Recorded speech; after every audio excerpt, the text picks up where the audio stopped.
Guys good evening. Actually இன்றைக்கி நான் upload பண்ணுற வீடியோ போடணுன்றது நோக்கத்தில் நான் போட கிடையாது.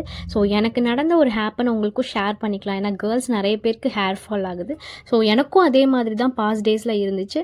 ஸோ இப்போ எனக்கு உண்மையாக சொல்லணும் அப்படின்னா எனக்கு ஹேர் ஃபால் ஆகிறதே கிடையாது, க்ரோத்தும் இருக்குது. என்னோடய பழைய இமேஜ் ஏதாவது நீங்கள் பார்த்துருந்தீங்கன்னா எனக்கு ரொம்ப ஷார்ட்டாக தான் இருந்திருக்கும். நான் வீட்டுக்கு வந்ததுக்கப்புறம் எனக்கு நிறையவே வளர்ந்துருக்கு.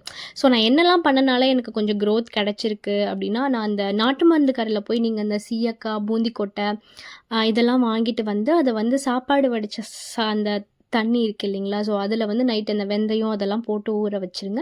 மார்னிங் எழுந்துச்சி மிக்சியில் போட்டு அடித்து நீங்கள் குளிச்சிங்க அப்படின்னா சத்தியமாக சொல்கிறேன் கைஸ், நீங்கள் ஒரு 20 டேஸ்க்கு நீங்கள் ட்ரை பண்ணி பாருங்கள், உங்களுக்கு ரிசல்ட் கண்டிப்பாக கிடைக்கும். நான் எப்போல்லாம் வந்து வெளியில் போயிட்டு இந்த மாதிரி வெட்டிட்டு வருவேன், ஆனால் வீட்டுக்கு வந்தோன்னே இதெல்லாம் நான் ட்ரை பண்ணேன், எனக்கு கண்டிப்பாக வளரும். ஸோ அதான் உங்களுக்கும் ஷேர் பண்ணியிருக்கேன். அது மட்டும் இல்லாமல் இந்த டிப்ஸுமே நீங்கள் வந்து கொஞ்சம் ஃபாலோ பண்ணிங்கன்னா உங்கள் ஹேர் க்ரோத்துமே நல்லாயிருக்கும். அப்கமிங் வீடியோஸில் அந்த நேச்சுரல் திங்ஸ் வந்து நான் அதை எப்படி மேக் பண்ணுறது அப்படின்றது தனியாக ஒரு வீடியோ போடுறேன். ஸோ ஃபாலோ பண்ணிக்கோங்க. ஸோ உங்களுக்கு கண்டிப்பாக அதை நீங்கள் ட்ரை பண்ணிங்கன்னா உங்களுக்கு கண்டிப்பாக ஹேர் க்ரோத் இருக்குங்க.